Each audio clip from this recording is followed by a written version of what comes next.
Hey guys, it is story time. Gryphon with you here. Gonna hang out with you for a little while and keep you company and tell you some stories, and everything's going to be cool and lovely.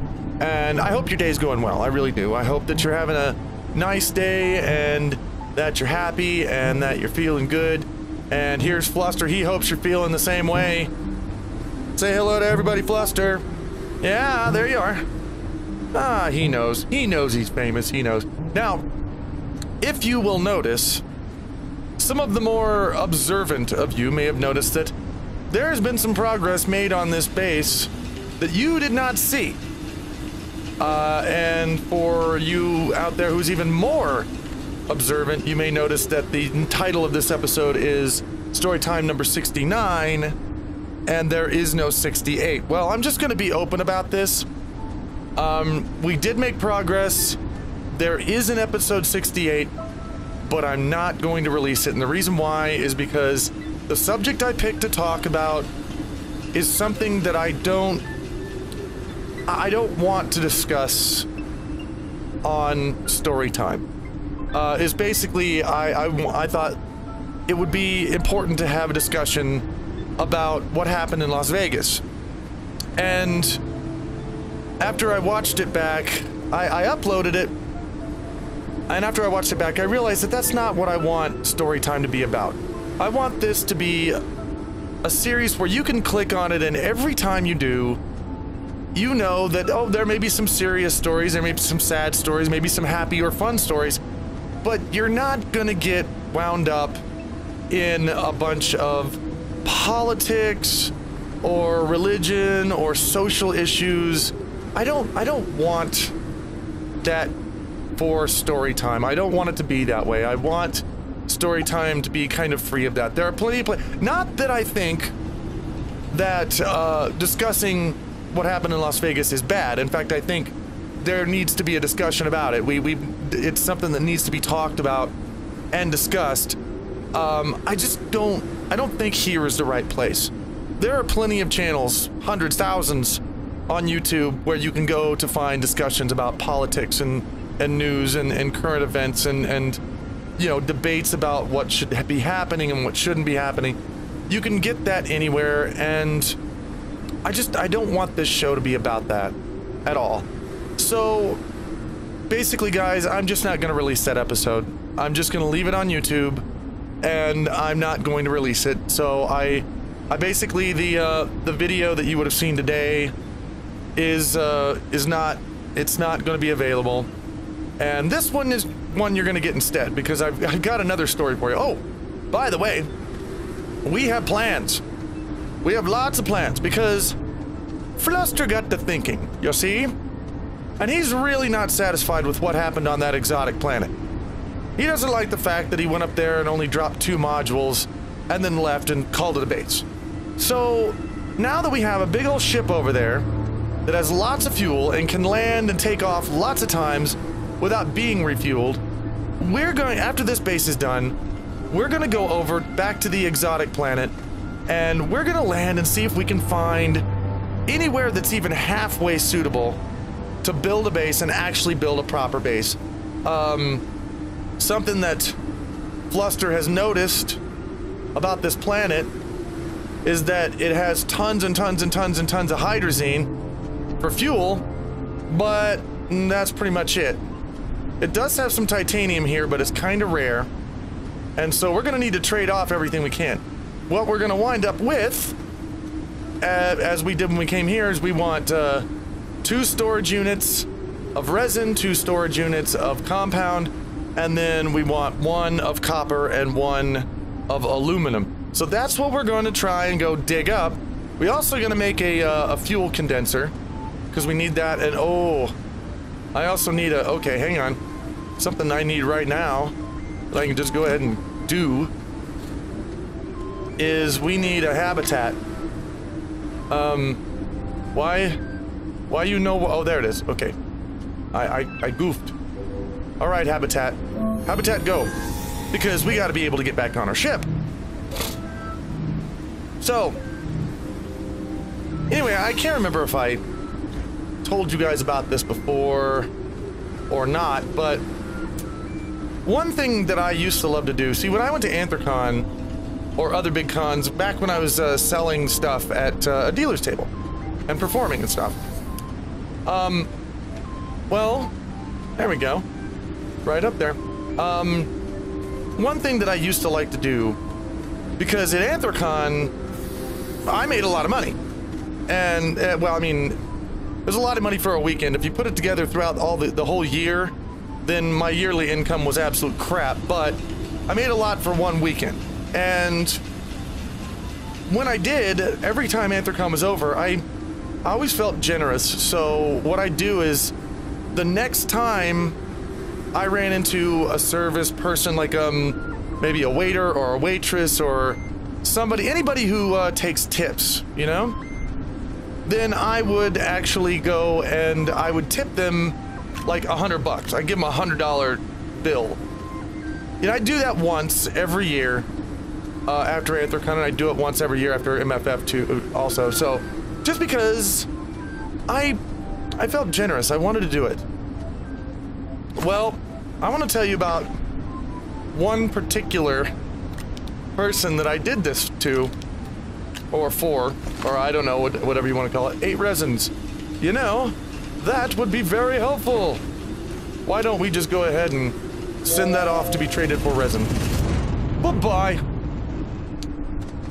We had this waiter once. I'd gotten back from Anthrocon, and now I know you know this person that I'm about to talk about. Everybody knows one of these people. One of these people that's just a windbag, a blowhard. They know something about everything. They're a know-it-all. They know everything. Everything's a competition to them. Everything they do is perfect.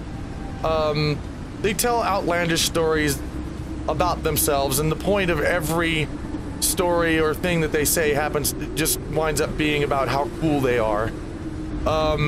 They can never do anything wrong, and they're always perfect in every way. If you have something, they have something better. If you say you've done something, then they've done something better, and they don't mind telling you about it. Well, we had a person like that in Narfa. And I don't know if I may not have mentioned Narfa before on here. I can't remember if I have or not. Narfa was really cool because it started out with, you know, a local area furry group called Narfa. And what happened eventually was, you know, there was a couple of them that were looking for different places to live. One of us had moved into an apartment building and had actually gotten a job on staff. How many more of these do I need? At least 4. All right, so let's, how many compounds do I need? 1, 2, 3, 4, 5, okay. So let's, how are we gonna run this? Let's, stick one in here. Get 4 resin, yeah. We'll get... So, the person moved in, he was on maintenance staff. So, he knew ahead of time, whenever apartments were going to become available in the building that he was in. And what he'd do is he'd let one of us know. He'd let one of Narfa members know. He'd say, there's an apartment going to be opening up in the building, and if you put down your deposit right now, then I can save you that apartment before it even goes, you know, up for advertising, before it's even available.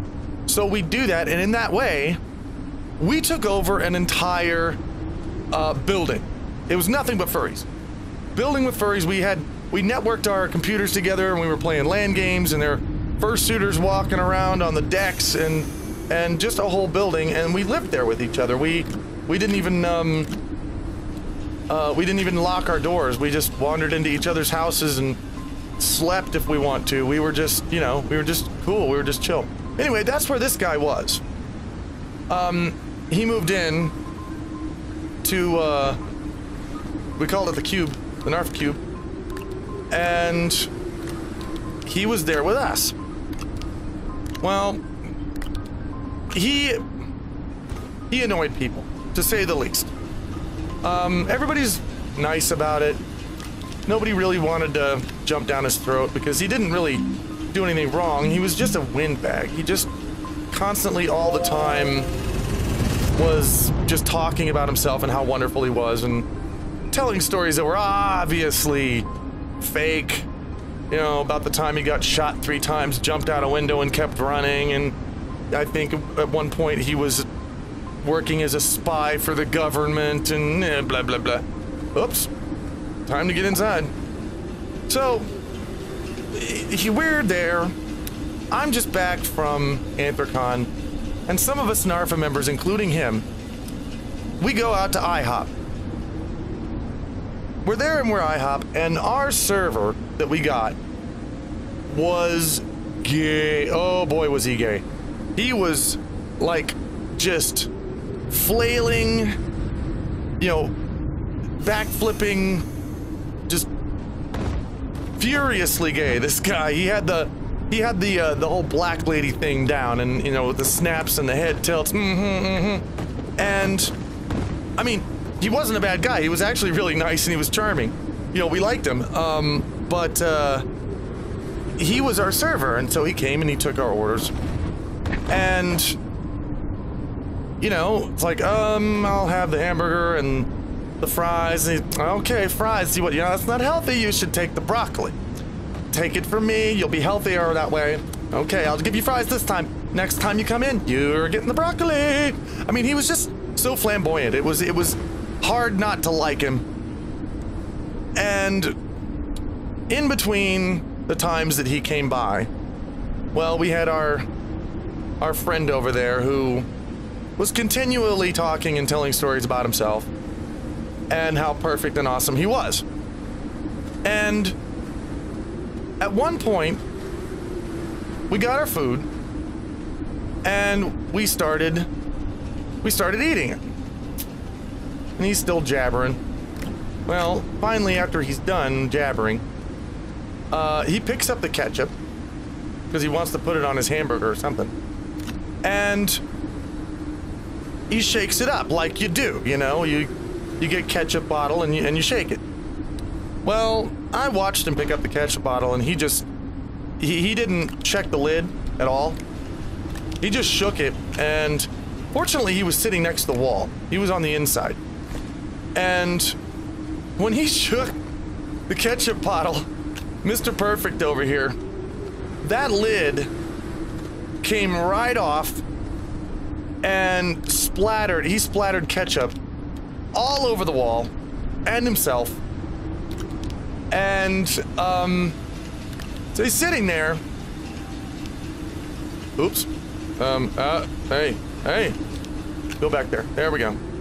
Sitting there covered in ketchup all over the wall. And right at that point, our server walked by. Oh, I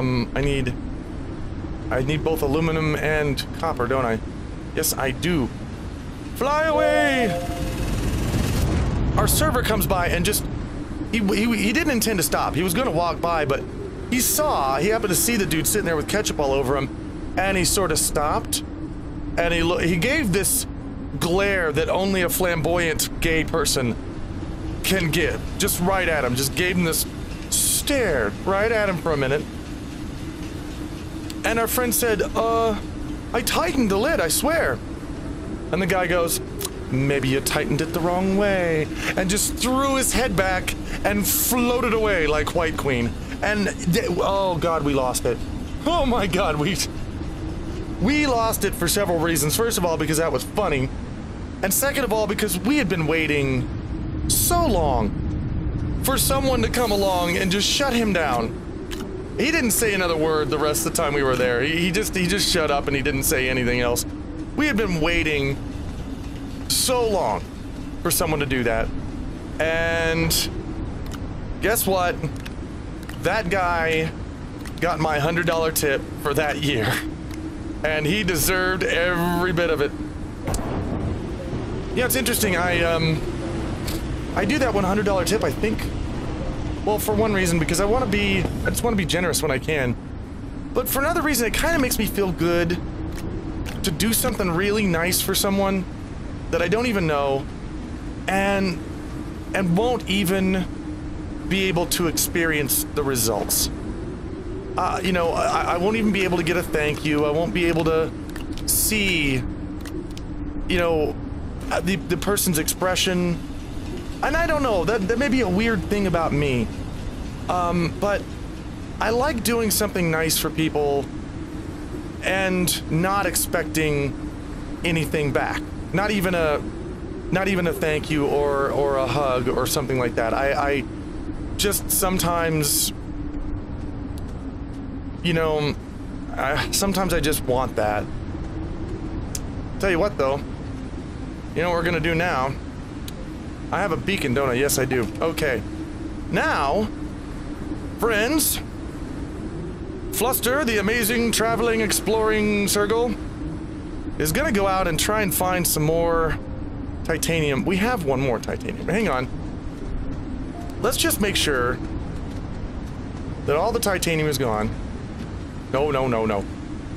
We got one more, and we can trade and get 2 aluminums, or ladernite, but it'll turn into aluminum, so let's do that. Just make sure that that business is all done with. You know what I ought to do? Something else I ought to do. Oh, there's that. Is I ought to take a couple of compounds. Wait a minute. I should... Can I make... I think there's only one thing more that we need to be able to make, and that is a fuel condenser. And, to do that, we're gonna have to take into the stash of resin we just got. Let's see, let's put her over here. What do you say? Okay. Bonk. Now we need 2 more resins. Okay. There we are. Let me run away from that. Okay. Because I found out if you're standing next to that, when that thing appears, it'll catch you in there, and it'll kill you. Fuel condenser. I need copper for a fuel condenser. Okay. Well, we will do that. We will make sure that we have some copper, because we got to go out and get some anyway. Let's, are you charged back up? Good, you are. Now I'm going to put this on here. I know I said, I had a story earlier about just remembering a server's name and what effect it can have on them. And I guess I just have a lot of sympathy. I've never had, you know, any people in the service industry in my family. They've never really had jobs like that. Well, except I think my sister worked at a 7-Eleven for a little while, you know, something like that. But never really any hardships or anything. I feel for them in the US because, you know, they get paid so little by the hour because the government assumes that they're going to make up for it with tips. And they get taxed on those tips whether or not they make them. And it's not a fair system. And some of those service people work so hard. I mean, I've seen, it was pain sometimes watching. I've been to a couple of places where I just see servers just constantly in motion, constantly, always taking, you know, I need this, I need that, okay, fill up the water, bring in new silverware, oh, you spilled something, clean that up, okay, now microwave this, and while you're doing that, just in constant motion for their entire day. And, you know, some cheapskate will drop 13 cents on the counter and walk away, and it's like, man, that is not cool. So sometimes when I can, I just like to be generous with that. Oh, there's some compound. Hello, compound. I still see my base, yes. We're gonna come get you, compound. I'm gonna get you in the face. Fluster is going to take you home with him. Oh, that looks like a different area up there. I mean, we have to check that out. First, give the compound to me. Bonk. I probably won't get a third one, will I? Nope. Never do. Okay. But, yeah, in any case, I wanted to share that story because I thought I wonder whatever happened to that dude. I for sure hoping he's not still being a waiter somewhere, because that's a hard job. Hoping he got a nice career and he's doing something he loves. Oh. Okay. That is a... Wow. That is a mountain that I am not going to be able to go over. I'll have to go around it. Whoa, what was that? That was weird. It got dark for a second. This is resin. Oh, that's why it got dark for a second. Is there a storm coming right at my face? Well, we should be safe in our little vehicle here. Unless it's just gonna pass us. Let's find out. Oh, no, here come the rocks. Yeah. Yeah, we'll be okay. You know, I wish this... Something developers that you could do that would be kind of cool is if these vehicles had some kind of parking brake, because when you're sitting in them, they just roll around. Even if you're not pushing anything, if they're on, like, on the side of the hill, they'll roll off of it, and it's hard to get them to sit still when you're doing stuff. Alright, Storm, come on. Go away. I know, yes, you're a big mean storm.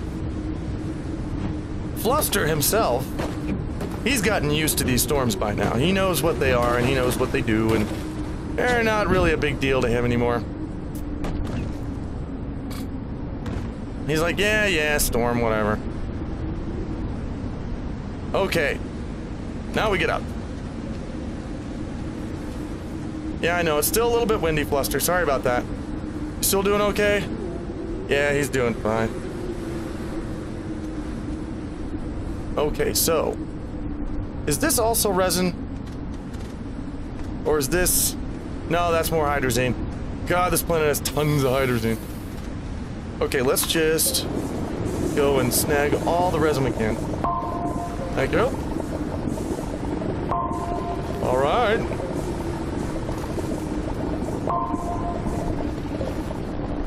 I think we have replaced the stuff we used.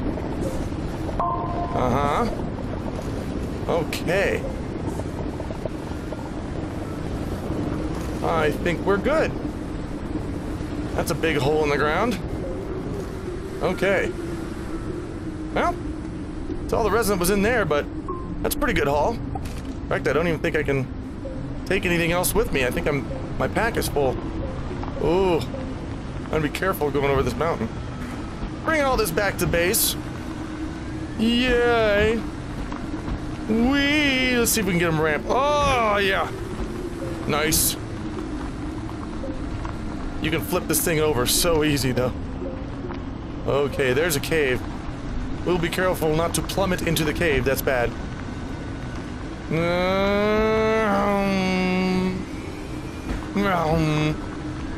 You can get some serious air.